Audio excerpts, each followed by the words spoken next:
Good evening, folks. I am at the Big L hardware store, getting in my car to leave. As you can see, it's pretty dead out here. Christmas shoppers are elsewhere. This is your tax dollars at work. Believe it or not, it sounds crazy, but it's not. There's a man sitting in this truck, and he's not going in to shop, and he's not coming out. He's just sitting there. You can barely see him in the cab. Of course, it's one of the four horsemen colors. I call this the pale of the white, red, black, and silver/gray that I get stocked with all the time. Can you see what it is that labels him a gang stalker, other than the color and just sitting there? Believe it or not, it's that missing hubcap.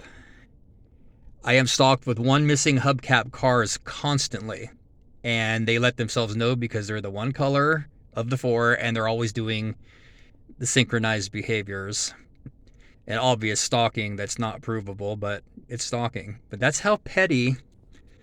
This is how juvenile adult delinquents in adult bodies in America make their living these days. I guess that's how they pay for these trucks too. I have probably had 20 or 30 one hubcap or one odd wheel or one donut spare put on kind of cars. And this is the sick way they do it. And they pull right in front of you and do weird stuff so you know it's them. Can you believe this is what the American work ethic has come down to? Showing up, sitting on your disgusting gang stalking can in a car with one hubcap missing. That's a certain color. I know these are just such boring things to report on, but this is how it works, and that's how they let you know they're there. But most importantly, people are being paid money to do this on a regular basis. Isn't that incredible? I guess, if their jobs are scarce and they've all been shipped out by NAFTA, or if you're just lazy or whatever, this is a great way to make a whole day's wages in one shot, because it's unlimited Black Ops defense budget money, because it's all supposedly geared at fighting terrorism. And people like me, one of a couple million that are on the illegal terrorist watch list, which is well known in the news now.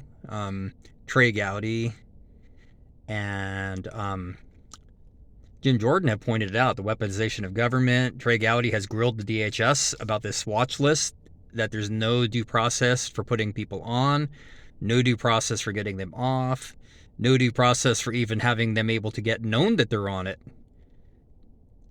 So it's all a big secret, so the government can justify internally spending evil money out of Black Ops Fusion Center defense dollars, black budget dollars. Anyway, I'll throw out another ad, so to speak, a little spot for targetedjustice.com, who is working hard to fight this legally, and to the representatives I mentioned who are also trying to fight this, as well as Rand Paul. Rand Paul recently has co-authored, I can't remember the number of the bill, but it is actually a bill to reverse the illegal FISA court use of abuse of power, I should say, for watch listing citizens. So if we could all get a hold of Rand Paul and get behind him on this, we've got him, we've got Jim Jordan, we've got Trey Gowdy. I don't think he's in Congress anymore, but he's on YouTube. There are men who are willing to fight for us, as well as Anna Toledo at Targeted Justice, the attorney who's giving her time to bring this to light. And it will come to light. The American Stasi must and will come to light, and it's going to. And I know I can't reach many people, but altogether, if we pass the word along, we can do it. This needs to be gotten out in the open. It needs to be a publicly known thing that this juvenile delinquent alternative career is going on in America.